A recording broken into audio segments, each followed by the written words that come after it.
10 kilometers long and using over 1 million light bulbs, the Blackpool Illuminations form one of the biggest light shows in the world. And from the beginning of September through to the beginning of November, attract over 3.5 million visitors to the English seaside resort. Illuminations first brought visitors to Blackpool back in 1879, when just 8 Siemens arc lamps bathed the promenade in what was then described as artificial sunshine. It was the first experiment in electric street lighting and an immediate hit, attracting more than 100,000 people from across the UK. It also showed local businessmen a way of keeping holidaymakers spending through the bleak autumn months. Nowadays, as other resorts wind down, Blackpool season is just beginning.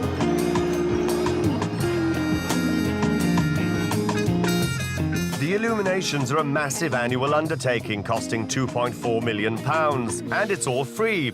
The man responsible for managing it has been a fan since the age of 7. I've always loved the Illuminations from being a small child in Sheffield. My dad used to take me to watch them put up their Illuminations, and always wanted to come to Blackpool, and wrote here for a job when I was 12 years old. And now we've got this fantastic spectacle we put on amidst all this world of technology and special effects. It has a certain sophistication and warmth about it that people still love and find appealing. Come the autumn, it's easy to see how a little sparkle lifts Blackpool spirits. The skies turn grey, the wind whistles in across the Irish Sea, and even famous attractions like the Tower and the Pleasure Beach hold little charm. September, of course, is the UK's party political conference season, and the Imperial Hotel is the nerve centre. All the British parties have used Blackpool as a venue, and photos of past Prime Ministers can be seen in the hotel's number 10 bar.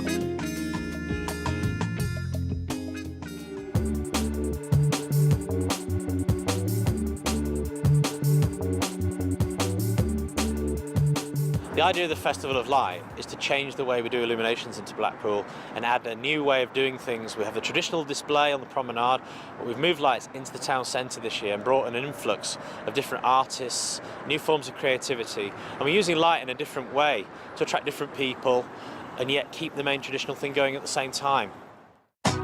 This approach is reflected in many of the installations. Michael Trainor's They Shoot Horses, Don't They is the world's largest mirror ball. 40,000 mirrored squares provide a contemporary canvas for an innovative lighting design. Tying the whole event together is an interactive exhibition on the history of the Illuminations at the Solaris Centre on the new South Promenade. It's this investment of time and creativity that illustrates the Illuminations' continuing importance for Blackpool's tourism.